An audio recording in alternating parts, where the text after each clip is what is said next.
Welcome into the latest edition of ESPN FC, and look at this, fresh from their Miami adventure. Shaka here, so I'm Ali Moreno and John Champion. Gentlemen, how much do you love air conditioning at the moment? Nice. Like it's very nice.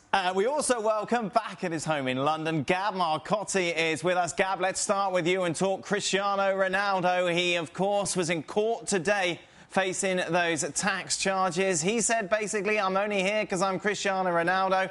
I suppose the big question that fans want to know is he going to go to jail?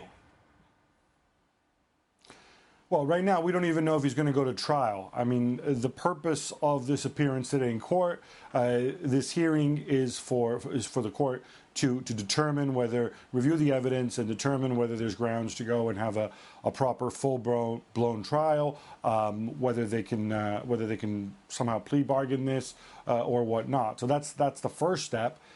Theoretically, there is definitely a risk. I think in real terms, it's a very, very limited risk because people like Cristiano Ronaldo generally, even if found guilty, don't go to prison. Yeah, I'm thinking back to the summit, at the start of the summit, which seems a long time ago now. Obviously, we were sat on this couch talking about the possibility of Ronaldo leaving, not happy with the club, not happy with Spain, not happy with the way in which the lawmakers were treating him. Has that all pretty much dissipated now, or how much is he blaming the club for the mess that he seems to have got himself into? You know what? I don't buy this idea that he ever really blamed the club because, blame the club for what? Florentino Perez is a very powerful man in Spain, but, Spain is a democracy with a free judiciary. He can't go out there and, or I should say Spain's a republic. He can't go out there and go and tell the judge what to do, tell the tax people what to do. Ronaldo is in this situation because evidently he's either being persecuted or he was being given bad advice. The courts are going to go and determine that. I don't see what Florentino Perez could have done. I'm not sure to what degree Cristiano ever really thought that, they should have done more. Let me go and move elsewhere. Also because if he leaves Spain, it's not like he's going to be above the law. If he's found guilty, he will be punished regardless of where he moves to. Well, let's talk about another player who looks like he will be leaving Spain. Neymar, of course, to PSG. Seems to be now, Gab, an inevitability. Yeah, I think we've been saying that for the last couple of days. In some ways, I think the Miami Clasico sort of sealed that. The key date. Everybody's saying that it'll happen early in August. So that time is just about upon us. I think Barcelona have pretty much accepted the fact, and now they're figuring out what direction to move in, and maybe even turn Neymar's departure into a positive or at least less of a negative.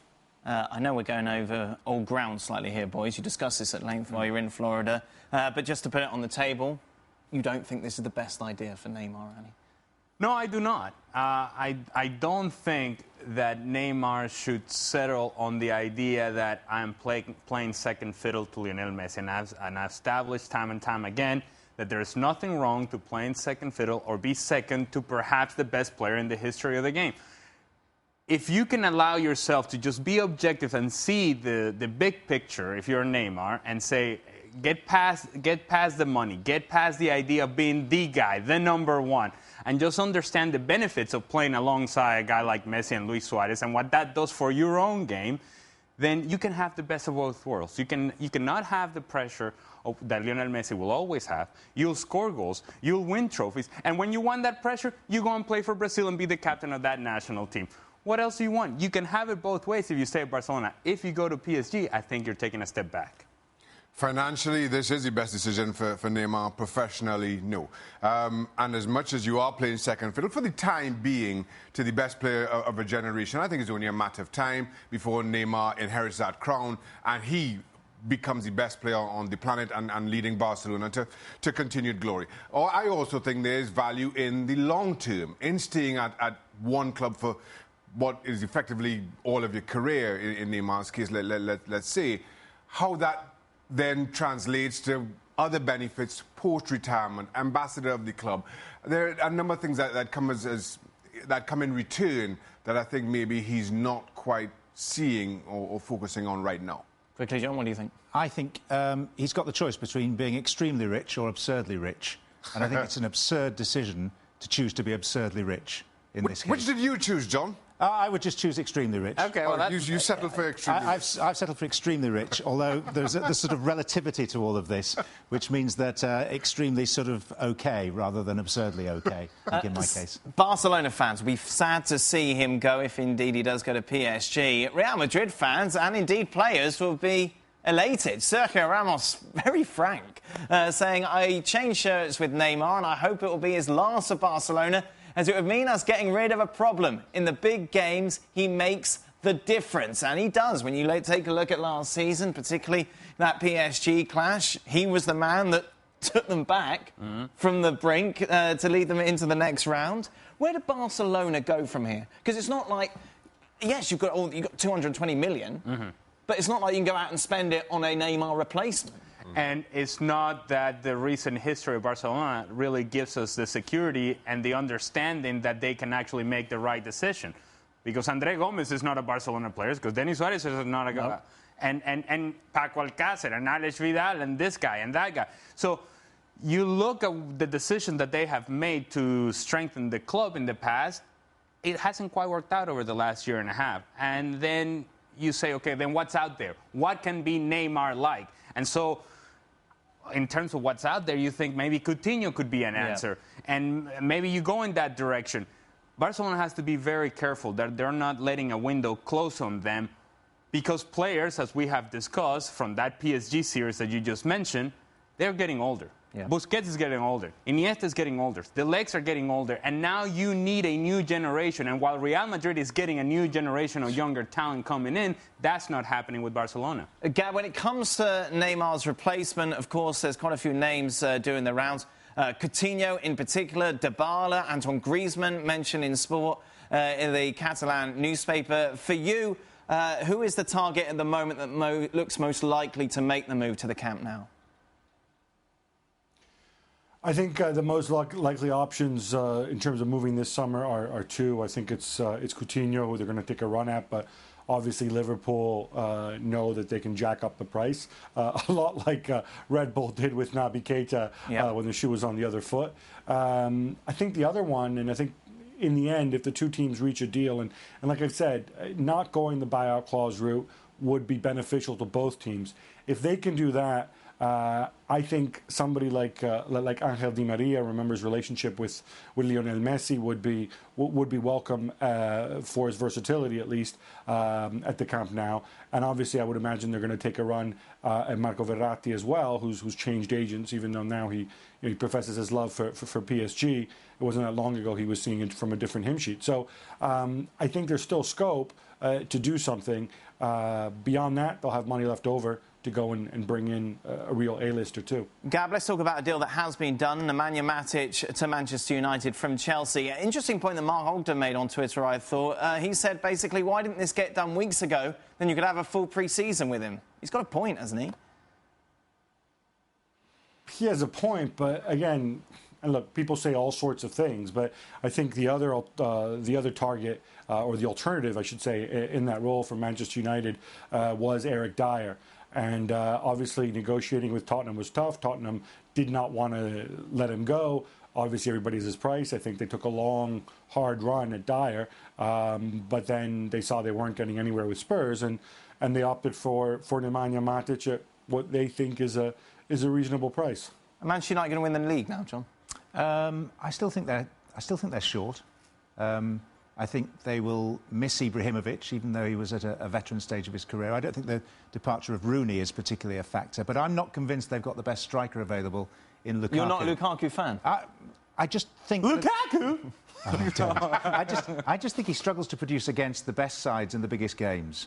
And if I had a choice of Lukaku or Morata, I would have gone Morata. Oh, wow. I wasn't expecting that, John. Really? With your Premier League ways, I thought it was all going to be... No. I just think Morata has proved himself at the highest level. 20 goals last season, 20 goals in games that mattered. He's played for the biggest clubs. There isn't going to be a weight of expectation in the same way on his shoulders because he's been to the biggest club of all.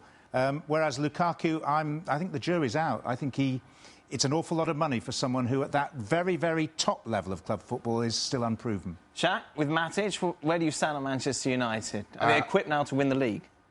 They're equipped to make a fist of it. I still, as we sit, still think Chelsea are my favourites anyway to win. Manchester City are the bookies' favourites. I still think Chelsea are my favourites. I think United, they're in a tussle with Manchester City for second and third, but then saying that, 12 months ago I was saying exactly the same, and it didn't quite pan out that way for either. Well, let's give credit to Manchester United in that they're addressing a position of need. They needed to strengthen the middle of midfield. That's an area that sometimes has been a problem. And now that you solidify that position, it allows Paul Pogba to get forward in a more attacking position. It creates a platform from which now Paul Pogba can use his athleticism, not getting the ball from the centre back, but actually getting the ball in the final third when he can impact the game. So United going to win the league? No. No? I just gave credit to United for strengthening the midfield. That's I was just taking that next step. Okay, well, yeah, it's not a step, it's a leap what you just take. Too much of a leap. Too much anti-United rhetoric on this show. It's disgusting. Coming up after the break, we'll be getting the worldwide reaction to the Clasico in Miami this weekend. Just a reminder as well, for all your latest news, go over to espnfc.com. Welcome back. This weekend was the first ever Clasico to be held in the USA. It finished 3-2 to Barca. Marca saying more goals than football. Meanwhile, Ash summing up quite nicely, holy craziness. The reason we're talking about it is, of course, all the gentlemen on the couch, indeed Gab as well, were at the game. Shaq, let's start with you, because I think you were probably the most cynical going into the trip, thinking it was just a commercial way of taking money from supporters. It's a pre-season friendly. What did you make of it all? I have to say, I thoroughly enjoyed it. I mean, as I kept having to remind myself that it is a pre-season friendly after all, and you expect the players to take it as such.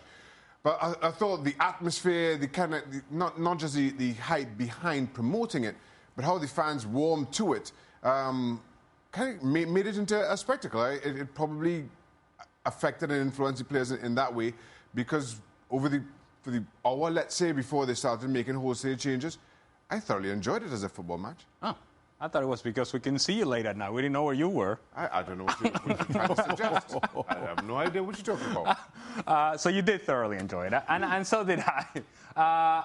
Look, I thought the energy in the stadium forced the players to take this more seriously than it really was. What was the energy like? It was odd because it's not like you have an all Madrid fan base and then Barcelona fans just somewhere up in double deck over there. Sure.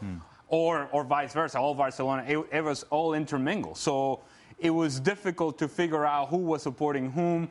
But you could feel that every time somebody of importance touched the ball, there was an excitement about it. And the energy wasn't only during the game. The energy was in training the day before. It was during the week. This whole event took a life that I don't think any of us expected.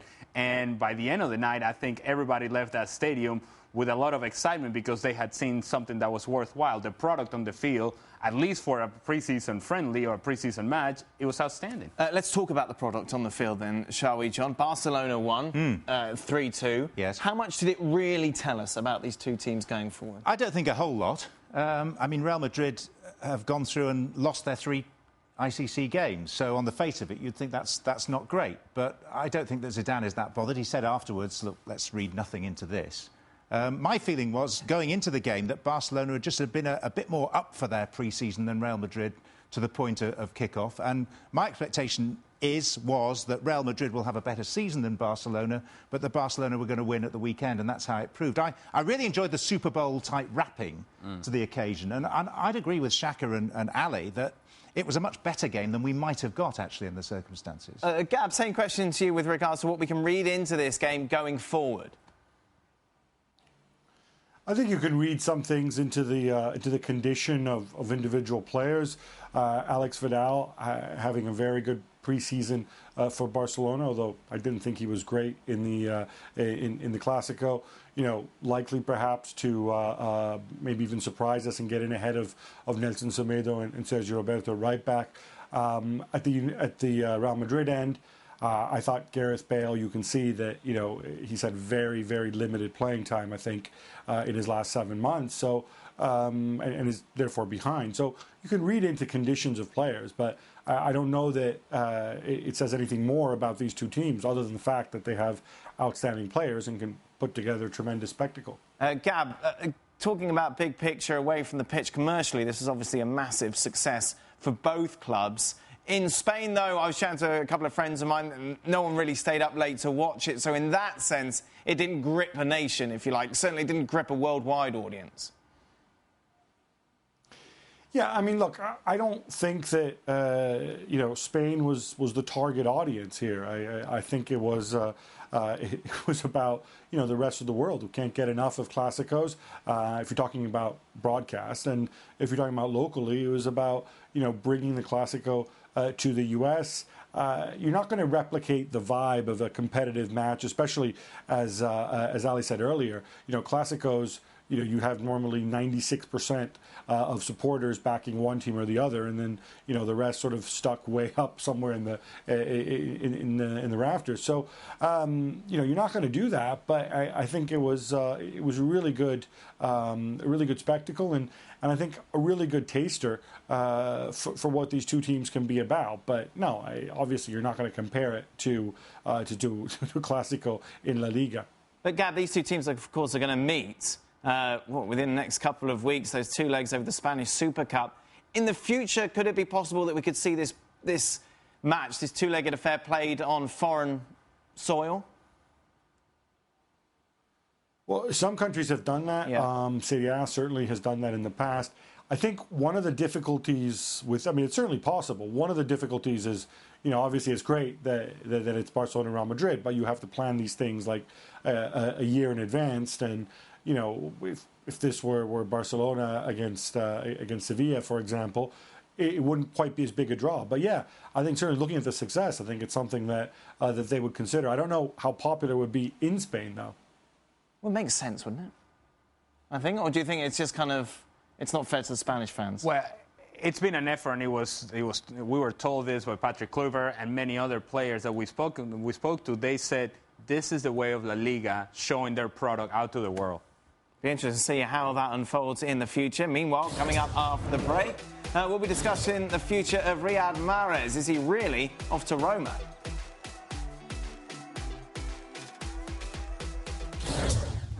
Welcome back. The joys of social media during the transfer window, Gab. There was a picture, wasn't there, of Riyad Mahrez with a Roma shirt. That has since been described as fake. But is it likely that we're going to see the Leicester man move? There's reports right now that he's due to have a medical. Roma's latest bid, £32 million. Roma, I think, are very confident that they can get him at this stage. Mahrez has said he wants to move. Leicester, we're talking $50 million. But I think the reality is, Roma know that nobody's going to offer them that at this stage. And also, I think from Leicester's perspective, they have guys like Demarai Gray who they really, really like and rate, and they want to make sure that he's a fixture next season. Where do you stand on Mahrez? One season wonder? To a degree, yes. I mean, disappointed with him last season, but he wasn't alone in underperforming the season after the championship. He just seems to be one of those who he was handsomely rewarded with an improved contract for winning the league, and he was one of those that really didn't perform to the level that was expected of him. So I've been expecting him to go for some time. I was surprised he actually saw the season out last time. I thought he might well have gone in January. So I would equally be very surprised if he starts the new season with Leicester. What do you think, Shaq? Is he an asset to a side? I think he's an asset if you can somehow manage to fashion a team around him, which is exactly what Leicester did. Now, the issue, no question, talent-wise, he's a good fit, a good acquisition for many a club. But you just wonder if things aren't all his way, if it can quickly turn into a liability, which is, of course, what happened last season. It's fair to question Riyad Mahrez's mentality when things didn't quite go the way that he would have wanted last season for Leicester. He started looking for a way out. When you have players like that, it's difficult to achieve the things that you want to achieve, because obviously after they won the championship, things started pulling in different directions. Sure. And Riyad Mahrez was one of those players that was certainly pulling in his own direction. And now things have changed, and it's time to move on. Go on, Gab. I just want to say, to be fair to Mahrez, he wanted to leave after the title, and the club and Claudio Ranieri in particular persuaded him to stay. Let's have a go together at the Champions League. Same things he told Jamie Vardy. Vardy and Mahrez stayed. The season didn't work out for him. I think it's only logical now that he'd be allowed to leave, and obviously Leicester have a right to fix whatever price they want to fix for him. And more Leicester news, Gab, with suggestions that Iheanacho will be moving from Manchester City. Do you like this deal? I'm curious to see what he can do. Yeah. To me, an Iheanacho-Vardy partnership does not really seem obvious to me. But, he's obviously a young player who, if you look at sort of goals per minute in the Premier League, he's off the charts. Of course, that's with Kevin De Bruyne, David Silva, Raheem Sterling, Leroy Sané, and the rest of the gang playing behind him. And obviously that's an entirely different situation.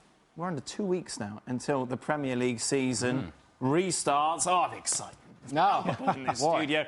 Just a reminder, we'll be counting down in style on ESPN FC over the coming weeks. Check your local listings for times. You're listening to Love Advice with Leanne. Caller, you're on the air. Hi, Leanne. Longtime listener, first-time caller. Why, in your professional opinion, do you never take my calls off the air? Is this Carl? Yep, it's Carl. I mean, we had a few dates. Everything was great. I thought, Well, when you switch to Geico, you could save a lot of money on car insurance. Okay, awesome. You should call them. I will. Geico, because saving 15% or more on car insurance is always a great answer. Welcome back, Gab. Let's end with some United news, shall we? Both Blind and Jones punished by UEFA after not failing a doping test, but it was the way they conducted themselves during it. Is that right? That's right. This was after the Europa League final under UEFA rules. Players get drawn at random from both teams, and they have to, when summoned, they have to immediately go and provide their sample for testing. In this case, Jones and Blind didn't quite respond that quickly. According to UEFA, Phil Jones was also abusive towards a doping inspector, apparently because he wanted to go and celebrate with his teammates and take a picture in front of the One Manchester banner. So he gets a 2-match ban. Daley Blind just fined. I'm pretty sure Manchester United will go and appeal this, but if the appeal isn't successful, Phil Jones will miss the European Super Cup against Real Madrid. I go to the former players on this. Nothing to see here. Move along. Nothing to see here. Move along in that you understand the conduct from the players or the conduct from UEFA? You just win a UEFA Cup final. You get called in to do a drugs test. No player's going to be happy. All right, they acted in a way that UEFA took offense to, but as a former player, I have to say, I could have found myself guilty of the same. Yes. Had I been in such a position. I can't imagine. Well, you never won anything, Shep. There's nothing to celebrate. Because I didn't want to get banned. That's why. See, it's a bigger picture. I didn't want to get banned, so I didn't win anything. You saw the bigger picture. That's the worst excuse ever for losing an FA Cup final. On that note, thank you very much to Shaka, to Elliot, to Jill, and to Gav Marcotti as well. More from us tomorrow. Till then, bye-bye. Welcome to Extra Time. The boys are back in town. Yes. After their Florida adventure. I want to go back. Yeah, you do. Yeah, why's that, Shep? Yeah, you do. Just nice and sunny. Yeah. Yes. Well, and the nights were good too. Nights were sunny. You were nice and warm. May not be sunny, but they were warm. You okay? No.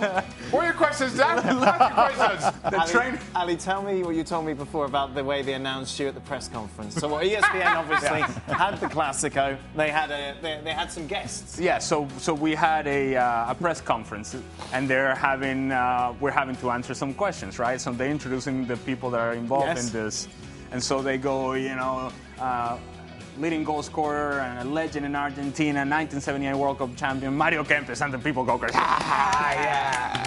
5-time Pichichi champion in La Liga, and La Liga champion with Real Madrid, Hugo Sanchez. Yeah. And Shaka hits for now 100 more. Yeah!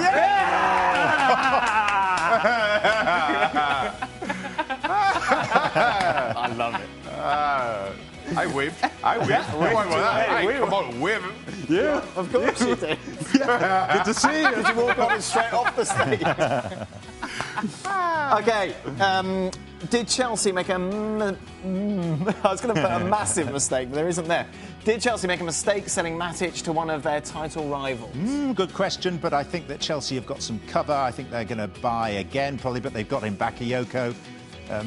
They'd already got players there that could do that role. Matic was sort of falling out of favour through the course of last season. Bit surprised they've sold them to a rival. I think a great signing by Manchester United, though. Is Gab still with us? Gab's still with us, I think, yeah? Do you think Klopp messed up by not having backups to first-choice targets? Keita, Van Dijk, like Mourinho, Pep and Conte did? I think he does have backups, but I think it's a fair question. I think they're still moderately confident on both that they can still work on this. We still have a month left of transfer window, and I think there has to be a plan D at least for Keita, a plan B, sorry, at least for Keita. Van der Vaart, get in. Where is he these days? Just a little observation. Yes. Gab Marcotti was also introduced after us. Oh, was there? That was it. Yeah. And Gab Marcotti. Yeah! I got a bigger process. I like. Why weren't you at this press conference? I'm going to be asking that question of senior management as soon as I leave this studio. I think you should. The voice. A couple of final questions for you, John. Who do you tip for the Premier League title based on what has happened so far in the transfer window? Oh, it's difficult because the window's got another month, hasn't it? And squads can change so much. Oh, just answer the question. So, at this stage, I am going to say Chelsea. Well, everyone always said you were anti-United. Well, if you want to read that, It's been confirmed. It's been confirmed. John, what's your favourite moment in a match you've been commentating? Favourite moment? Referee falling over. Referee falling over. Stephen Lodge, Premier League referee, tried to run backwards during a game. And I can claim responsibility for this because the main camera missed it. You made him fall over? No, but the main camera missed it and I saw it out of the corner of my eye. And they managed to find a replay and it's gone down into folklore. Look it up on YouTube. Stephen Lodge falling over trying to run backwards. Thousands of games you've called. It's not like a spectacular goal or a brilliant Shaka Hislop save. Sorry, what? Yeah, I know. Didn't catch that. You don't catch that. Are you wanting something more outlandish? Some wonderful piece of football? What? Yes, like a game that you commentate, like, ooh. Oh, OK. Michael Owen's goal, World Cup, St Etienne, 1998. Wow, that is a moment. That does it for you? That is one of, yeah. OK, good. I was only little then. Yeah. I wasn't. You haven't grown much since. Well, that's true. On that note, ESPN FC is back tomorrow. 6 p.m. Is everyone back? You back tomorrow? No, not invited. Oh, well, awkward. Well, okay. I'm back. What? Paul Mariner's here, ladies and gentlemen. I'm here too. I'm coming as well. I'm coming along. Well, yeah, you need to put some work in. 6 p.m. Eastern.